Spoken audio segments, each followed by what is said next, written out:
this day in India is celebrated every year on 5th of September. However, since 2020, this day has not been celebrated as a day, but as a Shikshak Parv, that is the teachers' conclave. This year too, the Department of School Education and Literacy is celebrating this day from 5th of September to 17th of September. This day is celebrated with the aim of honoring the contribution of the teachers and to take the NEP 2020 a step forward. This festival or the conclave has a theme, and this theme is the quality and sustainable schools, learning from schools in India. Inaugurating this event, Honorable Prime Minister Modi ji addressed the nation and acknowledged the contribution of the teachers in this pandemic, COVID-19 pandemic times, through which when the teachers contributed largely by online video classes and exams. On this auspicious occasion, the Government of India launched a few initiatives, key initiatives in the field of education, and these new initiatives were launched on the Shikshak Parv are: the very first initiative is the Indian Sign Language Dictionary, the second is the talking books or the audio books for the visually impaired, the third is the School Quality Assessment and Accreditation Framework, which we call it as SQAAF of CBSE. The fourth is the Nishtha 3.0, which is the training program, teachers training program for Nipun Bharat. And the fifth is the Vidyanjali 2.0 portal for facilitating education volunteers, donors, corporate social responsibility contributors for school development. I am privileged to introduce my panel experts for today, Professor Subhash Chandra Roy, Head of Education, Nehru NCERT Umiam, and Professor Nityananda Pradhan, who is with us. He is the Professor of Education, Nehru NCERT Umiam. Both of them are eminent educationists in their own capacity and have been working in the northeastern region for a very long time. I would like to begin today's discussion with Professor Subhash Chandra Roy, and sir, I would request you to throw some light on Indian Sign Language Dictionary. Why this dictionary and what is the philosophy behind introducing this dictionary, and at what level we are going to implement this? You have raised a very pertinent question. It reminds me the basic motto of New Education Policy 2020, which talks about equity and inclusion.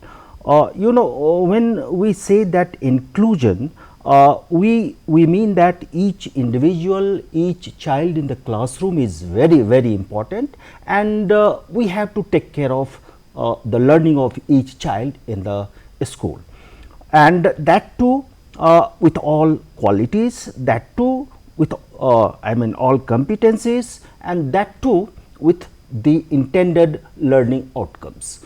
So, if that is the motto, that we have to reach out to each and every child in the classroom, there is a sizable number of deaf children in this society, and they are facing a lot of communication problem. So, for deaf children, our Honorable Prime Minister has rightly termed them as Divyang. So, these Divyang children, especially the deaf ones, those who are hard of hearing, they have many communication barriers in the among themselves as well as between them and the other hearing community.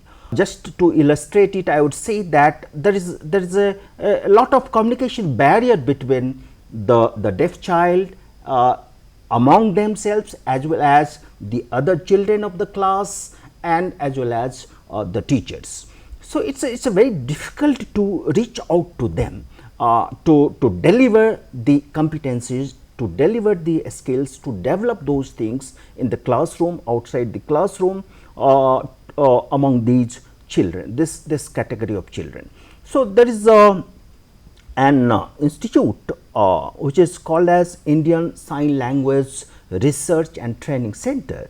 It has come out with a kind of dictionary. You know, the sign language is a language, is a kind of language to communicate with a particular target group who is hard of hearing, who is deaf, and they have a listening problem, hearing problems. So, this institute has come out with a dictionary, and this, you know, a country like India and in this Asian region, in different countries, we had different sign languages in different regions also, and they used to practice use these sign languages for their benefit and among themselves. But nowadays it has been a kind of standardization.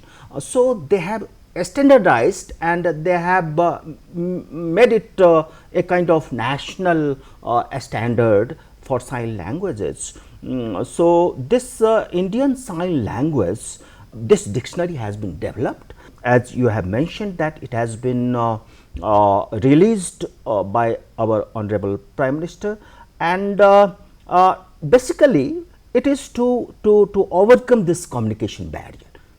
Fundamentally, it is to overcome this communication barrier, so that we can have the inclusive education in right spirit in the system, in our classroom, in our educational sphere, and we can achieve the goals, learning goals with each and every child in the society, in the school, as well as I find personally that that will suffice the total vision and mission of the new education policy also. Though we have been talking about the inclusive classroom and inclusive education right from the beginning, I think even it has a mention in the Right to Education Act also, and before that also we used to take care of this part of inclusive education.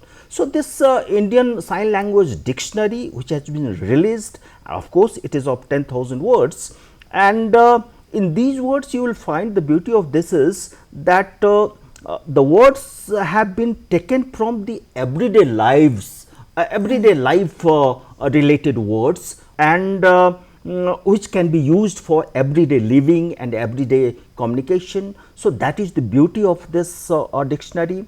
At the same time, the words are the parallel meaning of these sign language words, vocabulary in English as well as Hindi. A version is also available with this dictionary. So, that is one beauty. Secondly, it is in the form of text, it is in the form of videos, it is I mean it's well documented, so that with technology also it can be used, as well as direct with text also it can be used. So, it is very much essential, it was needed actually, I would say.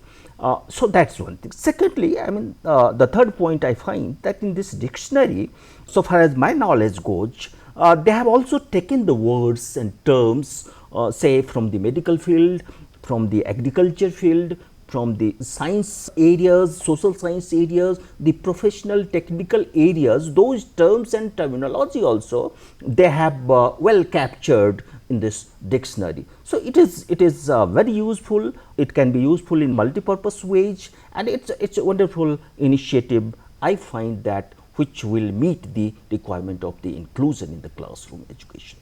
Thank you. Thank you, sir, for your deliberation, and I hope this would definitely benefit and enlighten our viewers and encourage them to support the hearing impaired to take the benefits of this program. Sir, Professor Pradhan, would you like to add anything to it? Actually, as Professor Rai said, this is in the context of inclusive education, and Indian Sign Language Dictionary is for the those who are having auditory problems, So, here I would like to say that our national education policy has a great vision of aligning to the sustainable development goal 4, and which briefly talks about inclusive and equitable quality education for all and lifelong learning opportunity for all. So, when we are talking of this Indian Sign Language dictionary, it was of course initiated long back with 3000 words, but now it is a third version. Then it was revised in 2019 with 6000 words. Now it is with 10,000 words, and Professor Rai has told detail about this. Yes. Thank you, sir. And this, the ISL dictionary is one step ahead. I mean, it is taking one step towards ensuring equitable education in the country. And students and persons with the hearing impaired will be largely benefited, and it will be a reckoner for enhancing their language skills. And with this, we will move forward to the next year, and this question, sir, will be intended to Professor Pradhan, and the initiative of talking books or the audio books is another step forward in this or the new initiative in the field of education. Sir, how do you perceive the talking books will contribute towards mainstreaming the visually impaired? Actually, this is also like Indian Sign Language, that initiative. It is also an initiative for visually impaired children. And you see this talking book, as we say previously, this talking book were there for making the learning enjoyable, and mostly talking books were for the small children, preschool children, so that they will enjoy learning.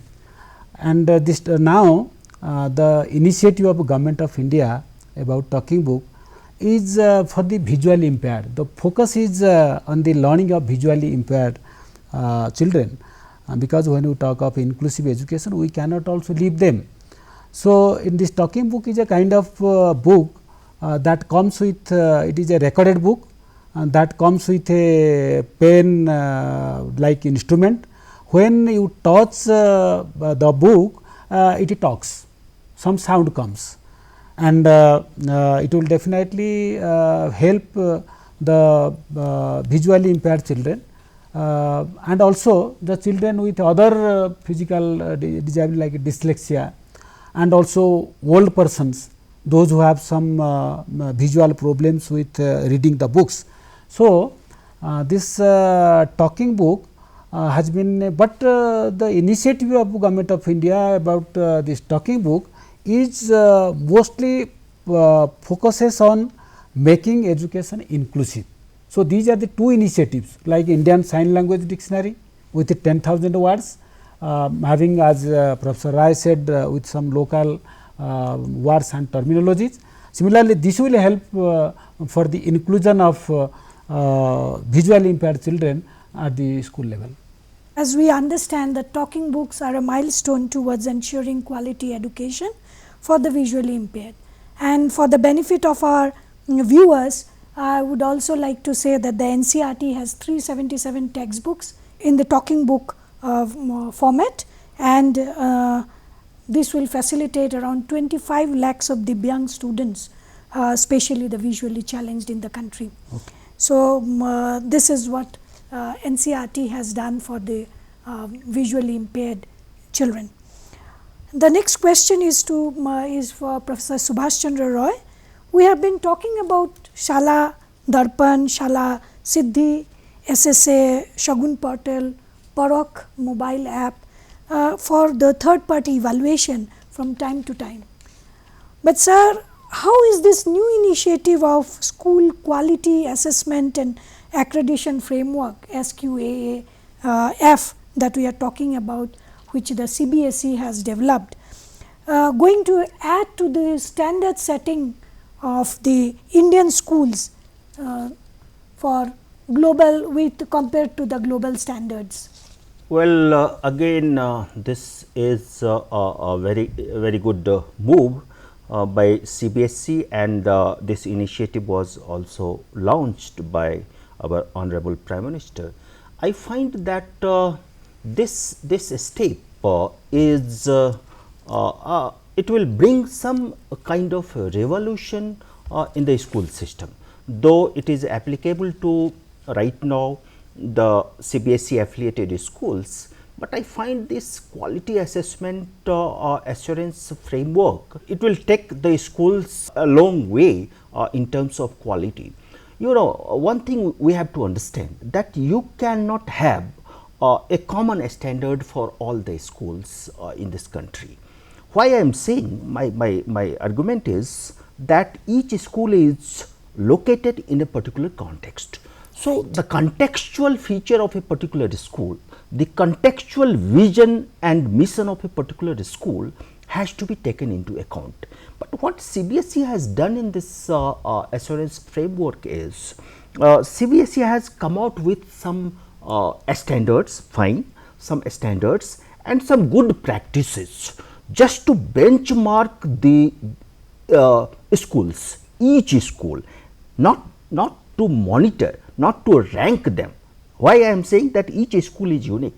Each school is unique in its own context. So, you cannot have, you cannot benchmark it, you cannot rank it, but benchmarking in the sense that you have to bring them, you have to improve the quality of the schools, you have to improve the functioning style of the school, you have to bring changes in the administration system. So, that way it is a kind of that effort I find. So, it is going to, this endeavor is going to improve the quality of a particular school by benchmarking through some common standards and best practices in CBSE schools.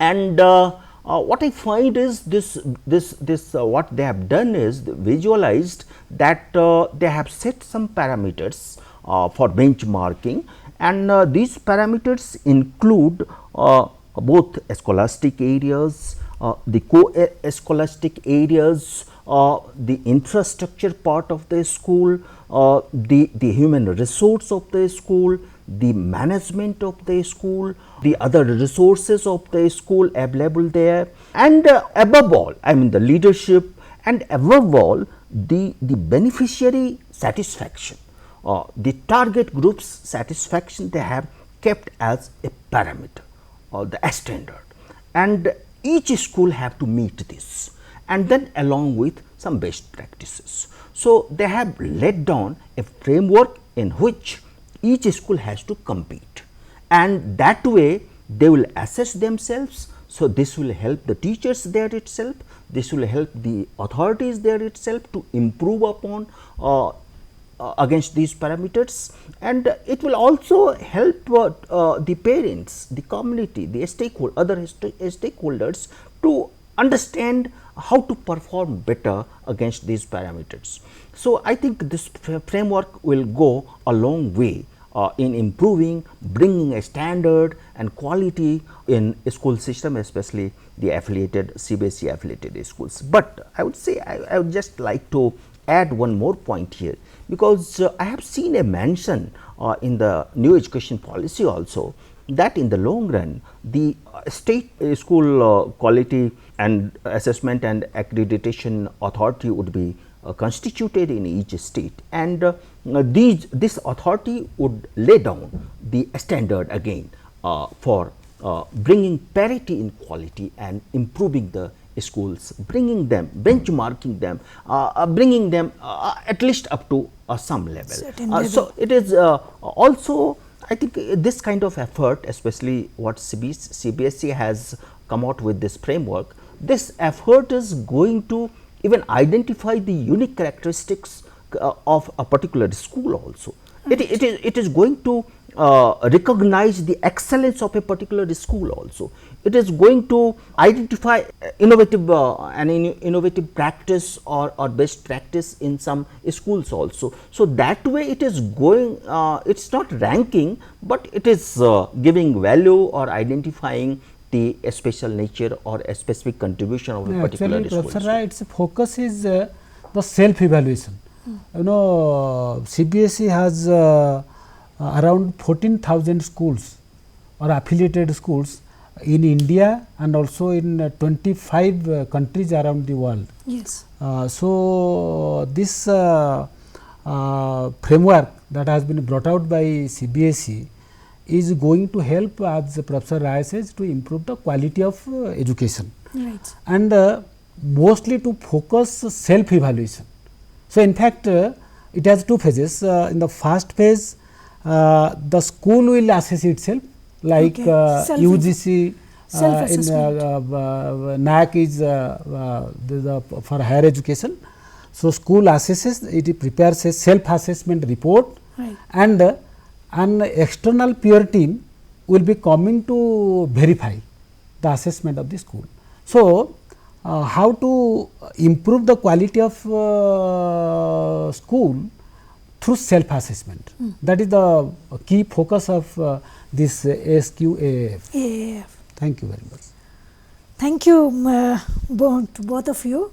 The school quality assessment and assurance framework will address that, what I can understand or perceive from what you have said, that will address the deficiency in each of these schools, and they will develop in the required parameters. Right. So, the framework for dimensions like curricula, infrastructure, There are 7 dimensions. pedagogy, and all these dimensions, they will have scope to develop themselves. Yes, this is a very good initiative in this direction to upgrade the schools. My next question is to Professor Nityananda Pradhan sir. We all know, the entire country knows about the success of Nishtha 1.0 and 2.0, both in the elementary and in the secondary level. But now we hear that the government has rolled out the Nishtha 3.0, and this is for Nipun Bharat. Okay. And so, what is the functionality and who will be benefited by these training programs? So, before I talk about Nishtha 3.0, let me tell you about Nishtha 1.0, Yes, sir. which was initiated in around 2017, towards the end of 2017, Yeah, right, sir. and it is for elementary school teachers to for capacity building of 42 lakh elementary school teachers and head Right, teachers. sir. Nishtha means the full form is National Initiatives for School Heads and Teachers Holistic Advancement. Right, sir. So, Nishtha 1.0 it has about 17 modules, and it was an offline. Right, But sir. due to some reason or other, NCERT could complete orientation of about 28 lakh elementary school teachers and school heads, including BRC coordinators, CRC coordinators. Due to pandemic, this could not be completed.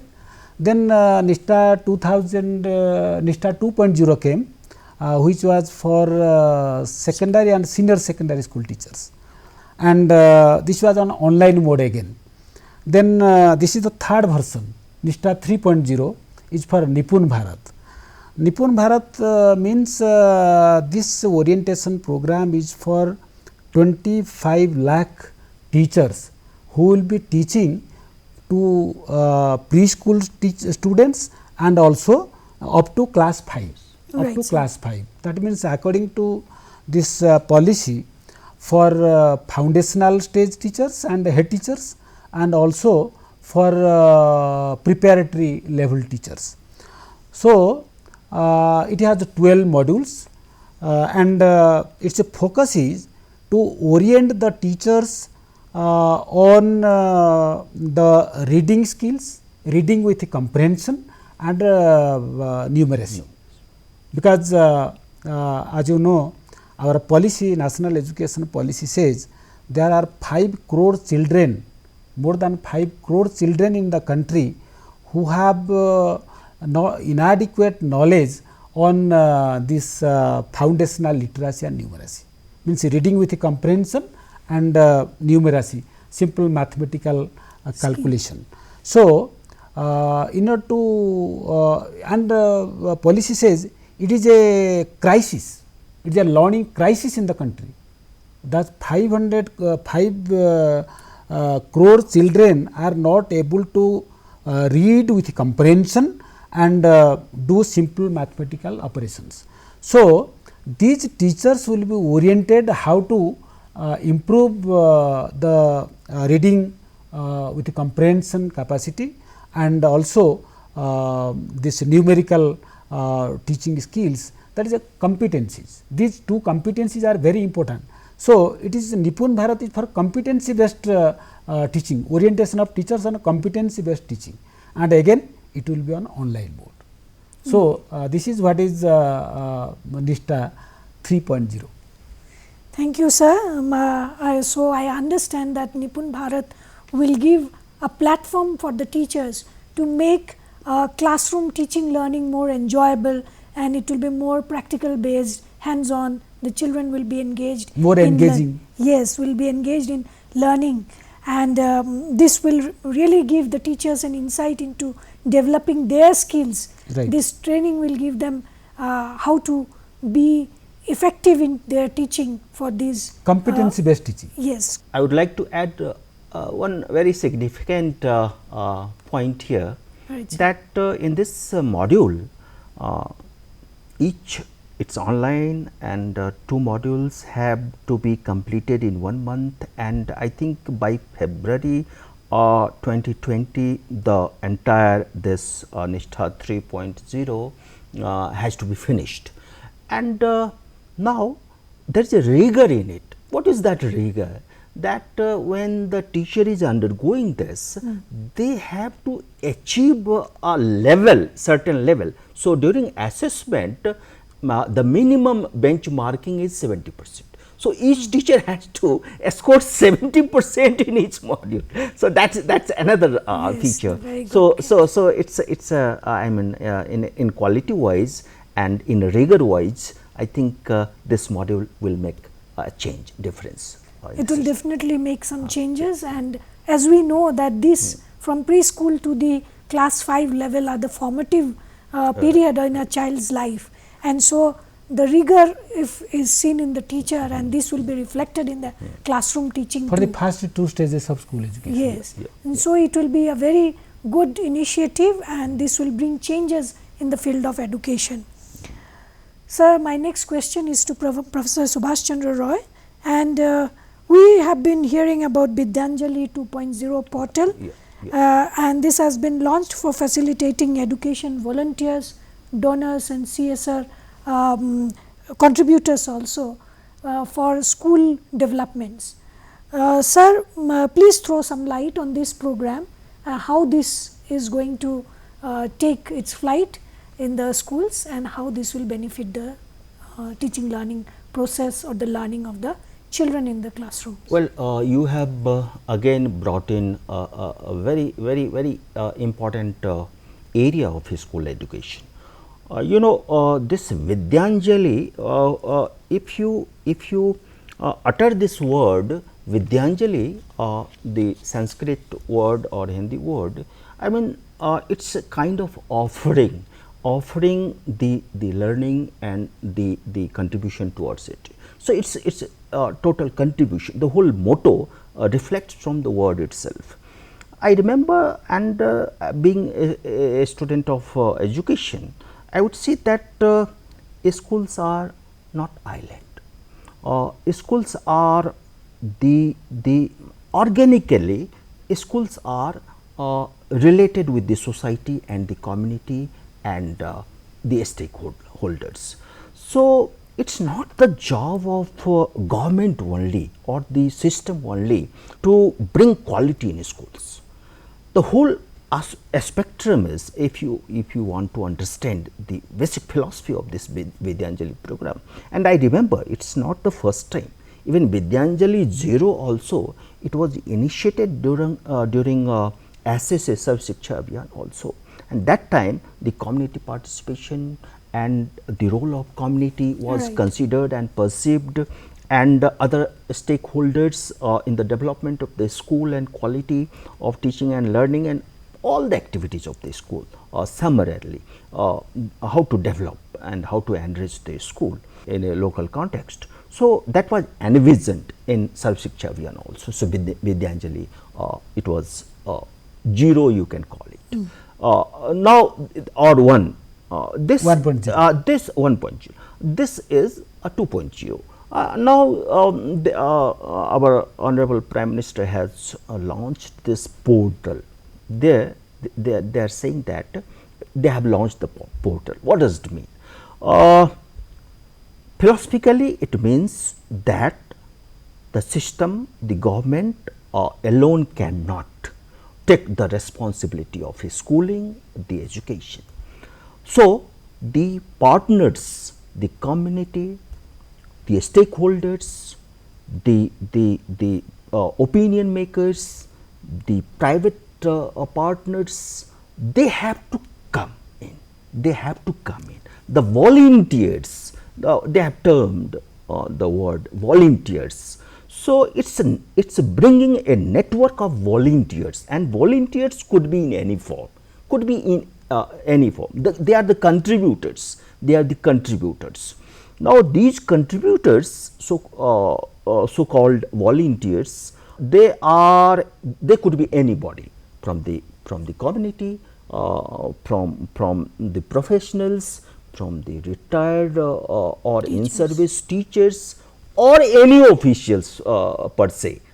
It's a government officials working in any field, If they are retired or in service, they want to contribute to the school and the schooling system, they can. The private partners, the philanthropists, if they can do something for the schools, the alumni, as we know that they are the proud products of the schools and institutions, they can contribute to the schools. So, bringing a network of these people, identifying them, making a network of these people, bringing a network of the schools needing the help, all these things. For this Vidyanjali 2 is an effort. It's an online portal. Now, here the assistance can go in two directions, two verticals. One is, okay, you can add to the school in terms of inputs. Say you can help in classroom teaching, you can help in skill development, you can help in co-curricular activities, you can help in vocational aspects of the schools, arts and crafts, music, yoga, health, etc., etc., or the classroom teacher, or even nurturing the meritorious students, the talented, gifted students, or arranging or preparing the students for some particular competitions, entrance exams, etc., etc. Students appear Navodaya and other different entrance examinations at different levels of schooling. So, for them also they can be a resource and they can help a lot. These specific inputs can go to the classroom there. Second aspect is the sponsoring aspect.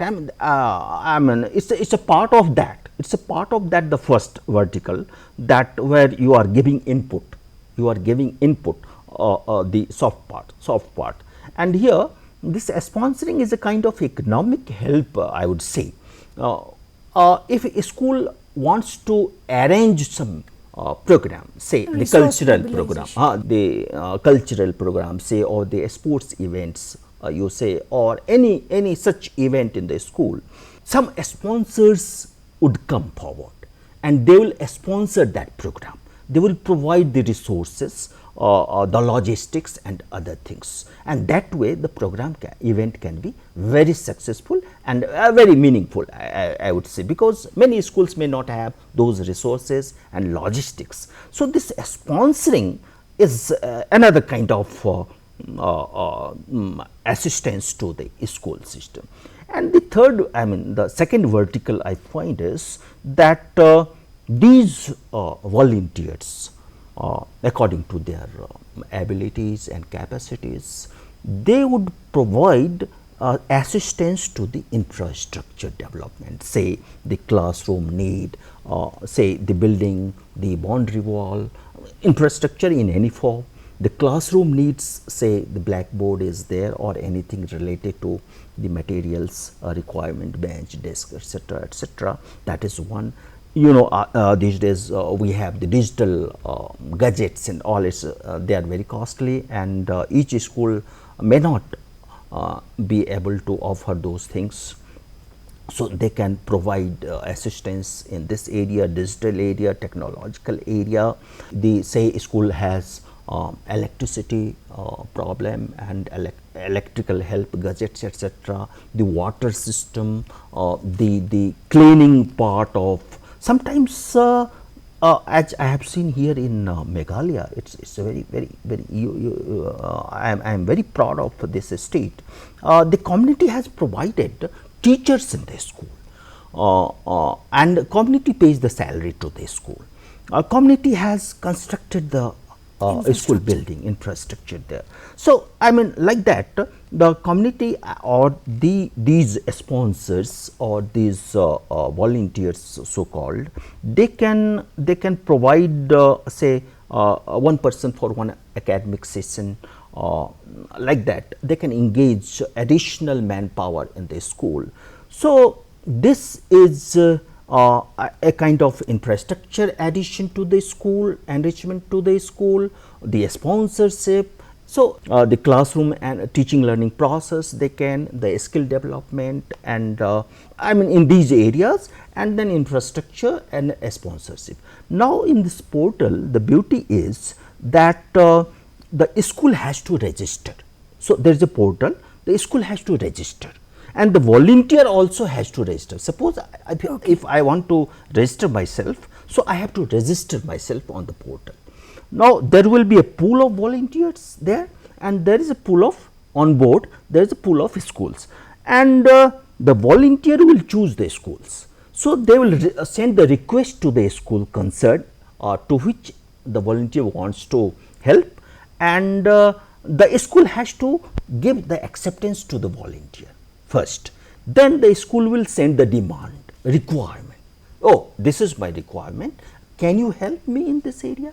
And then, so volunteer will respond accordingly. So, this will be, I mean you have a total background check of the volunteers also, you have categorical need of the school also, and then each volunteer is associated with a particular school. So, this portal Vidyanjali 2 portal will help in this mapping. I think I have seen the portal, many CBSE schools, they have got the volunteers, they have enrolled, and that database is there, but it is just to promote this in this new education policy. I mean, it's going to make miracle in terms of school quality development.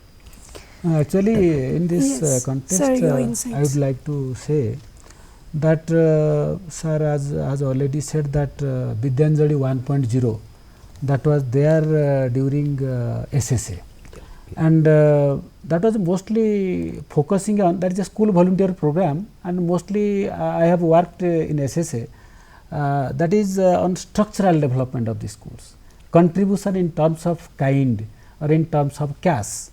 But Vidyanjali 2.0 it includes another dimension, that is 2 verticals like services and also structural development. Yeah, right. Structural services means teaching learning process. Yes. So, Vidyanjali, as I said, it is brought from Sanskrit words, 2 words. Vidya means correct knowledge, Anjali means offering in both the hands. So, Vidyanjali means the volunteering in both the hands. So, this is the main focus is the difference between Vidyanjali 1.0 during SSA and now 2.0 is, it was mostly focused on, that was structural part, but now it is just structure and services. The volunteer is registered, the background is there, the school is registered, it's on board, requirement is specific, help is specific. Now things are very structured. So, it has been very nicely deliberated on how this is going to contribute to the betterment of the Indian education system. And quickly sir, I would like to know from you, as we are running short of time, that we have been talking about various themes in this Shikshak Parv. Various discussions are taking place on various themes, but sir, I would very quickly would like to know that what innovative pedagogy is talked of or envisioned to promote enjoyable and engaging learning for the students. You see, now we are at the stage of education 4.0. Right, sir. If we just I am taking how the shift from education 1.0 to 4.0. Education 1.0 or education revolution 1.0, that is on mostly memory based lecturing. But now we are talking of self learning. So, here the pedagogy from memory based pedagogy to pedagogy 2.0. When we are talking of pedagogy 1.0 to 2.0, it means innovative pedagogy, and that mostly say that the onus of learning is on the learner, that is child centric approach, child centered approach. So, there are so many pedagogical approaches that have come, and now it is called experiential learning pedagogy. So, experiential learning pedagogy is the crux of this policy 2020, and it says experiential learning does not mean learning from experience. It is an umbrella term. It talks about learning through reflection, how to reflect, and experiential learning is an umbrella term under which comes art integrated learning, sports integrated learning, storytelling based learning, and ICT integrated learning. So, there are also some other pedagogical approaches to its purpose is to make learning or make teaching learning process more reflective. It is simply not a field experience. So, sometimes people feel that experiential learning means giving some experience to the child by taking them to giving them field experience, but critical reflection, that is the heart of experiential learning, and for that art integrated learning, sports integrated learning, storytelling based learning. Storytelling is the most primitive form of toy pedagogy. To make the teaching learning process more engaging, more enjoyable, more participatory, more activity based. So, this is what is about innovative. Thank you, sir. Very quick, in a short, how can we talk about or the transforming the system of assessment, this holistic progress card, just in brief, sir, for the benefit of our viewers. It is a crux of the entire assessment. Evaluation is the crux of entire paradigm of teaching learning, because it reorganizes the teaching learning process, because everything, the entire system is reorganized from this assessment point of view. I find that this policy, new education policy, is talking about the holistic progress card, and it talks about the school based assessment, which is what I find is we were talking about the continuous and comprehensive evaluation. I think the esprit is lying still. So, this continuous and comprehensive evaluation is continuing, and the esprit is very much there in this new school based assessment also. But here that could not roll out to the schools, to each and every schools, because there were some gaps in the implementation process of this continuous and comprehensive evaluation, especially with recording and reporting system, because it was so rigorous and the paperwork was so voluminous and so tiring that teachers were fed up with that, because the CBSE framework of that CCE, it was a kind of that, and even the esprit was deviated. So, the assessment for learning, what we call it as the formative evaluation, there what they did is they made it periodical testing. They thought it that this formative is a kind of periodical testing, and that is not. So, this is what I find is in this school based assessment. What we are focusing is that now the locus is the school. The particular school is the locus. It is not just the whole assessment philosophy is not just to report to someone or to authority. The whole philosophy is how to improve the school. Now, this is a kind of it is a formative, more like a formative.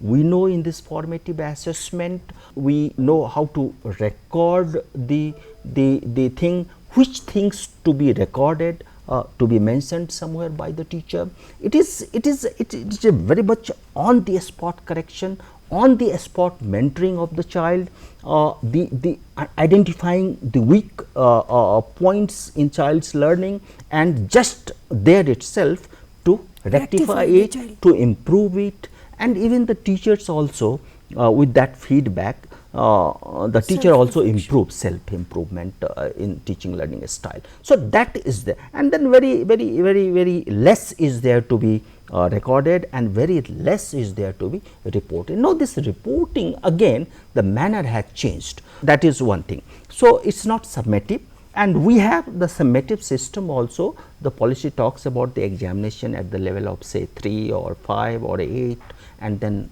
at some point in time maybe at the level of 10th or 12th, like that. I don't know. So, that summative would be there, but the whole purpose for summative examination is, I mean, you have to give certificates, or you have to give the opportunity to your students for opting for new subject areas. But here the focus is more on assessment for learning, what we call it as for improvement and self improvement, and we also talk of assessment as learning.